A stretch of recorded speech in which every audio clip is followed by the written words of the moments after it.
खबर तेज असर। आप देख रहे हैं लाइव सरगमिया न्यूज। छतरी को तरसे बारिश जो बरसे, छतरी को तरसे बारिश जो बरसे, छतरी को तरसे बारिश। छतरी ले ले बीबी, सिर्फ 20 रुपए की है। मियाँ अलग हटो, अक्टूबर में बारिश की बात करता है। कोई बात नहीं इसमें, जरूरतमंद है कोई। शुक्रिया बीबी जी, अल्लाह आपको सलामत रखे। उन्हें हम अंदर आने से पहले ही न्यूट्रल कर देंगे। छुपाएंगे कहाँ? एडवांस लाई वो हाँ, मतलब बस 2-1 दिन में। हम यहाँ इंटरव्यू देने आए हैं आपको। लगेगा, चेक कर लेता हूँ भैया, 1 मिनट। अरे तुम्हारी माँ नहीं है क्या बदमाश? अगर मेरे बच्चे को कुछ हो गया ना तो मैं चक्कू से आगे एक को जान से मार दूंगी। चलिए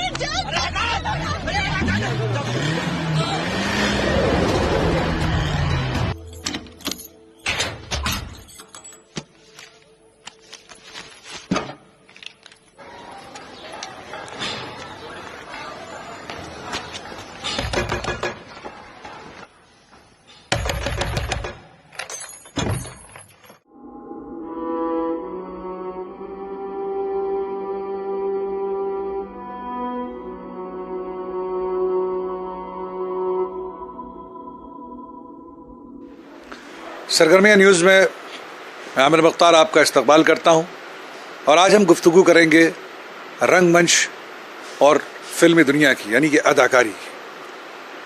हमारे हिंदुस्तान में बहुत से टैलेंट हैं, बहुत सारे अदाकार हैं, बहुत सारे फनकार हैं, लेकिन उनमें से चंद ही लोग अपने आप को दुनिया के सामने रख पाते हैं, अपने फ़न को रख पाते हैं और अपनी एक शिनाख्त, अपनी एक पहचान बनवा पाते हैं। और बाकी गुमनामियों के अंधेरों में खो जाते। एक ऐसा ही शख्स जिसने अदाकारी की दुनिया में रंगमंच से लेकर फिल्मों की का जो सफ़र है वो बड़ी जद्दोजहद भरा रहा और उसको तय किया, और उन्होंने अपनी एक पहचान, अपनी एक शिनाख्त इस अंधेरी दुनिया में अपने आप को रोशन करने का काम उनकी अदाकारी ने किया। आज हमारे साथ हैं जिन्होंने बहुत सारे थिएटर्स प्ले किए, बहुत सारी टेलीफिल्में की, बहुत सारे सीरियल्स किए और तकरीबन 25 से ज़्यादा फिल्मों में आपने, बड़ी फिल्मों में काम किया। आपका ताल्लुक़ शहर लखनऊ से है। हम उनसे बात करेंगे। हमारा ये शहर लखनऊ उन्हें मिद्दत खान के नाम से जानता है। आपका बहुत बहुत इस्तकबाल है मिद्दत भाई हमारे सरगर्मिया न्यूज़ पर। और आज हम आपसे बात करने के लिए आए हैं, चंद बातें आपसे करेंगे और जो आपका सफ़र है या अदाकारी का, जो रंगमंच से फिल्मों तक का सफ़र आपका है, वो चंद यादें जो आपके जहन में हैं अभी, जो आप उन्हें भुला नहीं पाए, और बहुत सी ऐसी हैं जो आपको याद आती हैं। तो हम सबसे पहले ये जानना चाहेंगे मिद्दत भाई कि जो पहली टेलीफिल्म थी आपकी अपने लाइफ की, रंगमंच से जब आप रंगमंच में आए हैं, उसकी बात हम बाद में करेंगे, फिल्मों की बातें बाद में करेंगे। पहले हम रंगमंच का थोड़ा सा हिस्सा, क्योंकि जाहिर सी बात है वो बेसिक है, और कहते हैं कि रंगमंच का जो अदाकार होता है उसको कुछ बताने की ज़रूरत नहीं होती, वो अपने अंदर कैरेक्टर को ढाल लेता है। जैसा कि आपने वर्सेटाइल काम किया है, आपने हर फिल्म आपकी, जो 25 फिल्में आपकी आई है, जो थिएटर आपने किए, जितने भी ड्रामे किए, आपने कोई भी कैरेक्टर एक जैसा नहीं किया, आपको अलग अलग मुख्तलिफ मिलते गए और आप उनमें ढलते चले गए। तो हम रंगमंच के बारे में जानना चाहेंगे कि रंगमंच पर आपकी शुरुआत कब और कैसे हुई? पहले तो बहुत बहुत शुक्रिया आपका और आपके यूट्यूब चैनल का। मैं इस्तकबाल करता हूँ कि इस तरह से आपने मुझे इज़्ज़त बख्शी जिसका मैं शायद हक़दार नहीं हूँ। बहुत ज़्यादा आपने मेरे बारे में कह दिया। बहरहाल, जैसा कि आपने कहा कि रंगमंच, मेरा कोई ख़ास रंगमंच से ताल्लुक़ ऐसा नहीं रहा कि मैं दिल से बहुत चाहता था और अपने आप को मैं रंगमंच में डुबो देना चाहता था, ये सब चाहता था। लेकिन किसी भी चीज़ को शुरू करने के लिए कहीं से कोई शुरुआत होती है। तो जब मुझे फिल्में देखने का काफ़ी शौक़ था बचपन में, लेकिन अब कतई नहीं, बिल्कुल ज़रा सा भी नहीं। तो जब मैं फिल्में देखता था तो मैं हमेशा ये सोचता था कि मैं भी एक्टिंग करूँ या इस तरह से आऊँ।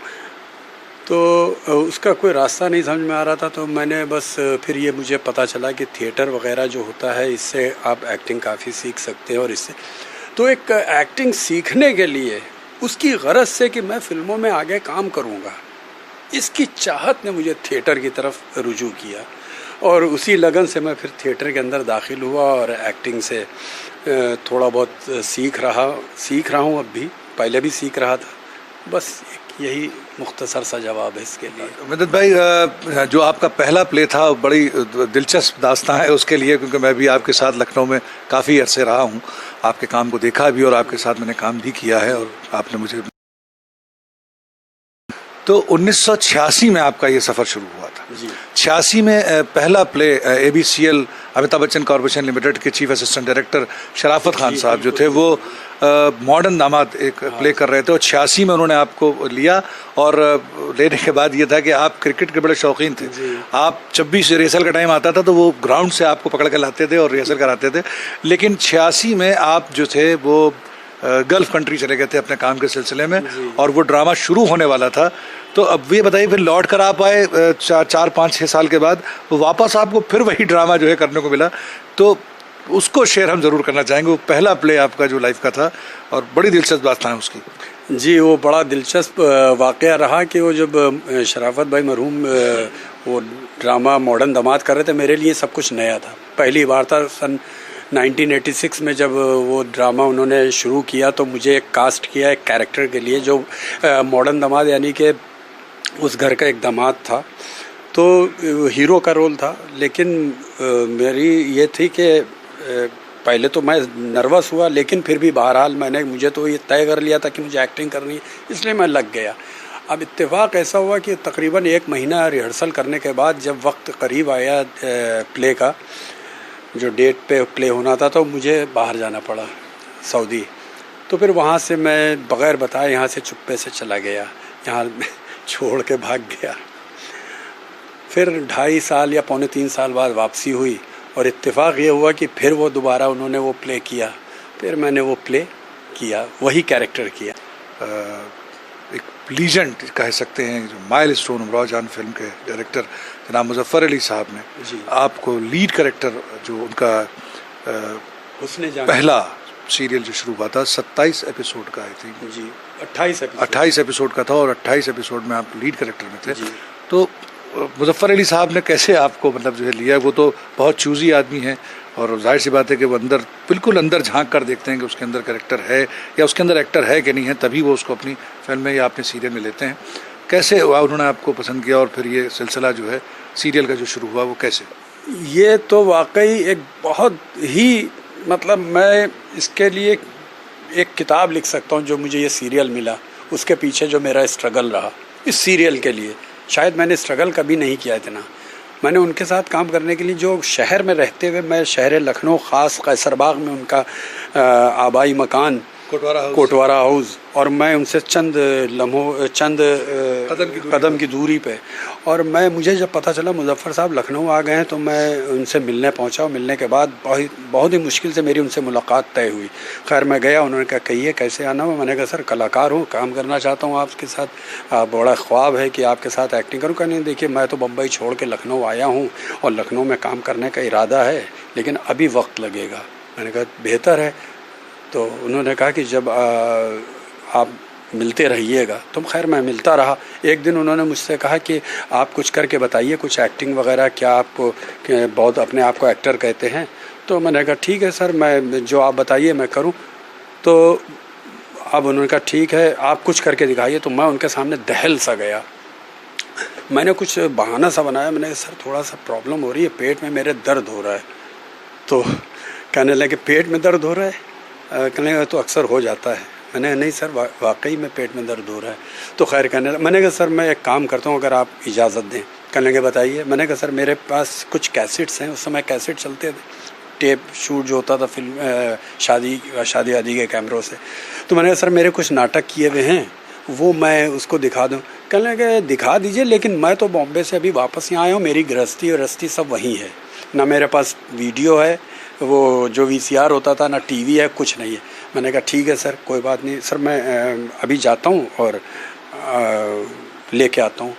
कहने ठीक है ले आइए। मैं साहब गया दौड़ा हुआ, दौड़ा एक अपना जो मोहल्ले में था जो चलाता था टीवी वीडियो VCR किराए पे जो चलता था, उससे मैंने जल्दी से हायर किया वीडियो और क्या कहते टीवी, और ले के रिक्शे पे लदवा के उसके ऑपरेटर को ले के उनके कोटवारा हाउस पहुँच गया। इत्तेफाक से जब वहाँ लगवाया टीवी वगैरह और वीडियो जब लगाया तो उनको जाना था पिक्चर देखने, वो फिल्म देखने जा रहे थे। तो खैर वो मैंने कहा सर कोई बात नहीं, आप फिल्म देख आइए, साहू में कोई पिक्चर लगी थी, कहने लगे साहू में पिक्चर देखने जा रहे हैं और शो का टाइम हो गया। मैंने कहा कोई बात नहीं सर, आप चले आइए, ये यहीं लगा हुआ। मैं तकरीबन 5 घंटे उसको लिए बैठा रहा। वो पिक्चर देख के अपने लंच वंच करके और जो भी करना कराना था शाम को लौटे, और शाम तक मैं वहाँ बैठा रहा उसको टीवी और वीडियो सेट करे हुए। जब उन्होंने देखा शाम को अभी तक मैं बैठा हूँ, तो खैर उन्होंने कहा ठीक है चलिए, आधा घंटा उनका मुझे दिए। वो अपने आधे घंटे बाद अपने हॉल में वापस आए, आने के बाद वो वीडियो चालू किया, टीवी लगाया। वो उसमें इत्तेफाक से वो जो आपने नाम लिया था मॉडर्न दामाद का, उसी में एक डायलॉग था, वो बड़ा वहीं वो मतलब वो डायरेक्शन करना चाहता था। वो एक्टर जो था, वो कैरेक्टर जो था, वो डायरेक्शन का बहुत शौकीन था कि मैं किसी तरह से अपनी एक फ़िल्म बनाऊँ। वो कैरेक्टर था मेरा मॉडर्न दामाद में।